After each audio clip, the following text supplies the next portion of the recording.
নাসিরউদ্দিন পাটোয়ারি নামে একজন ব্যক্তি, উনি মনে হয় শিক্ষিত হিরো আলমের দায়িত্ব নিছেন, যেটা মানে না বললেই না। একজন এনসিপির সিনিয়র যুগ্ম সচিব সম্ভবত, যে নাসিরউদ্দিন পাটোয়ারি নামে একজন ব্যক্তি, আমার কাছে তাকে মনে হয় শিক্ষিত হিরো আলম বলে মনে হয়, যে উনি মনে হয় শিক্ষিত হিরো আলমের দায়িত্ব নিছেন।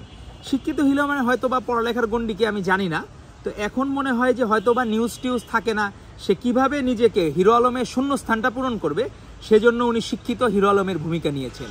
হিরো আলমকে হেয় করার জন্য না, কিন্তু হিরো আলম যেভাবে ধরেন ওই যে দুধ দিয়ে গোসল করে মিডিয়ায় থাকার চেষ্টা করে, উনি রাজনৈতিকভাবে এরকম দুধে ধোয়া অনেক কিছু বিষয় দেখানোর জন্য উনি হাইপ তৈরি করার চেষ্টা করেন, যে আপনি যদি এতই জ্ঞানী বা পণ্ডিত হন, তো সমস্যা হয়েছে কি আপনার পাণ্ডিত্য আপনি আপনার এনসিপিরেই আপনি কন্ট্রোল করতে পারতেছেন না। আপনার পাণ্ডিত্য যখন আপনি এত বড় বড় জায়গায় দেখাবেন, তো আমার কাছে মনে হয় আপনার তো ধরেন ছাত্র রাজনীতির বয়সও খুব অল্প, আর এই জাতীয় রাজনীতির বয়সও খুব অল্প। শুধুমাত্র 24-এর গণ অভ্যুত্থানের কয়েকটা দিন দিয়ে আপনাকে বলা যাবে না আপনি রাজনৈতিক প্রজ্ঞা সম্পন্ন। আপনি কি বললেন যে নোট অফ ডিসেন্টটাকে আপনি তামাশা করলেন, আপনি সেটা বললেন নোট অফ চিটিং। তো বাংলাদেশের মানুষও আপনাদের হইলো অনেকে এনসিপি নিয়ে বলতো national children party, national theatre party, আমরা ওগুলা বলতে চাই না। পারস্পরিক শ্রদ্ধাবোধের জায়গাগুলো আমরা আশা করব আপনারা ঠিক রাখবেন।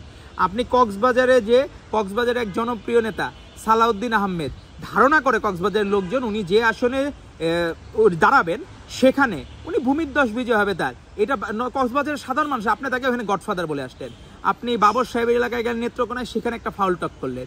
তো আপনার যদি শুধুমাত্র উদ্দেশ্য হয় মিডিয়ায় থাকার কারণে, বা মিডিয়া নিউজ পাচ্ছে না, আগেকার দিনে লীগের আমলে মমতাজরা দায়িত্ব নিত, হাসান মাহমুদরা দায়িত্ব নিত, ইনু রাশেদ খান মেননরা দায়িত্ব নিত, এখন আপনি মাঝে হিরো আলমরা দায়িত্ব নিত, পরিমণিরা দায়িত্ব নিত। এখন আপনি যদি শিক্ষিত হিরো আলম হিসাবে নিজেকে এস্টাবলিশ করতে চান রাজনৈতিকভাবে, আপনার এটা দেউলিয়াত্ব।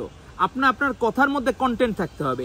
আপনি নোট অফ ডিসেন্ট, এই এত দিনের ফসল, আমাদের 1 বছরের ঐক্যমত্য কমিশনের ফসল, এটিকে ঠাট্টা ইয়ার্কি করার দায়িত্ব আপনাকে রাষ্ট্র দেয় নাই। আপনি যদি রাজনীতি করতে চান, আপনার যদি মনে হয় শুধু আপনার এই মিডিয়াতে থাকতে হবে, হিসাব আলাদা। আর যদি মনে হয় জনগণের জন্য আপনাকে রাজনীতি করতে হবে এবং ভবিষ্যতে আপনাকে জনগণের ভোটে নির্বাচিত প্রতিনিধি হিসেবে সংসদে যাইতে হবে, তাহলে কিন্তু আপনার এটা দেউলিয়াত্ব, যে আপনি শুধুমাত্র চিন্তা করেন নিজের ব্যক্তিগত স্বার্থ, নিজের মিডিয়া হাইপটা। কিন্তু দেশের জন্য যদি আপনি কোনো কিছু চিন্তা করতেন, ভাবতেন, তাহলেই তামাশা করতেন না জুলাই সনদ নিয়ে। জুলাই সনদ প্রত্যেকের জন্য, যারা দেশপ্রেমিকের জন্য আবেগের জায়গা। জুলাই সনদ নিয়ে যে ধরনের প্রতারণা করা হয়েছে, এটি বাংলাদেশের মানুষের কাছে এটি একদম মানে দিনের আলোর ন্যায় স্পষ্ট। আপনি সেই জায়গায় বাংলাদেশের মানুষকে আপনি গণভোটের কথা বলেন, গণভোটের সম্বন্ধে তো জানানোর জন্য একটা সময় লাগবে, আপনি সেই সময়টা কিভাবে দিবেন?